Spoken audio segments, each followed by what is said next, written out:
Here's a Gibson EH-150 which we've now repaired. This dates back to 1938. The handle's broken, but the owner's going to get that restored. This has had a lot of work. I've had to do lots and lots to it to get it singing again. Let me take you through the problems that we found.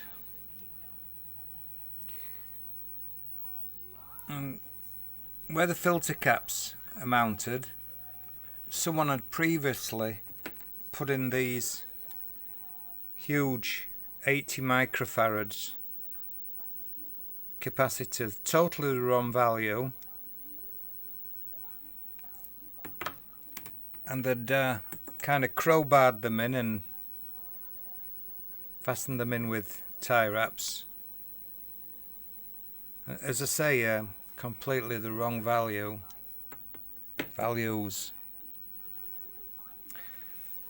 There was lots of capacitors on the turret board which had failed, and also on the other side there's some fitted. All the resistors measure in spec, but you can see I've replaced this one, that one, and this cap, and this cap. Here's a few of the old ones.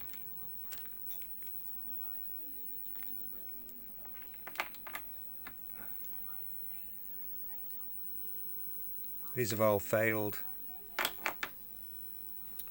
More seriously, the output transformer had failed. It's a major component. You can see I've fitted a Hammond transformer of the correct plate impedance and output impedance. Now the original transformers are a very, very small one for 26L6s, and these are known to fail. I could have had this rewound, but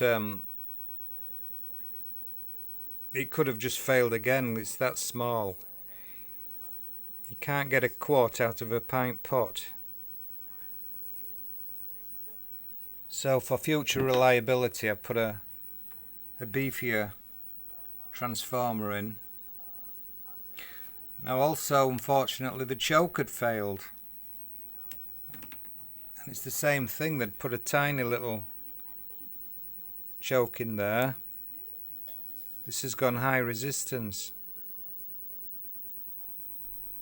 This choke that I've fitted is it looks as though it's aged, but that was actually a new old stock Fender, what they used to use in the early Silverface amps.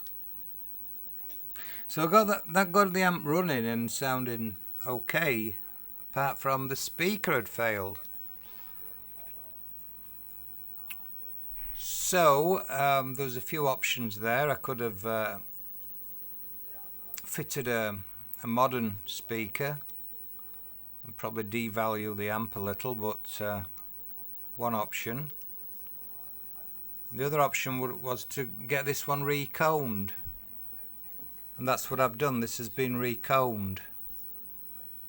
This is a field coil speaker, and I'd like to mention RMJ loudspeakers of Keighley in West Yorkshire, who did a great job. Roy, I send all my vintage speakers to Roy.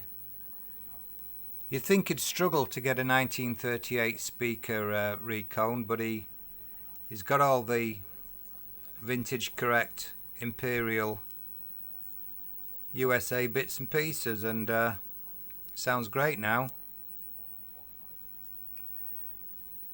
I'll put a link at the bottom to RMJ loudspeakers.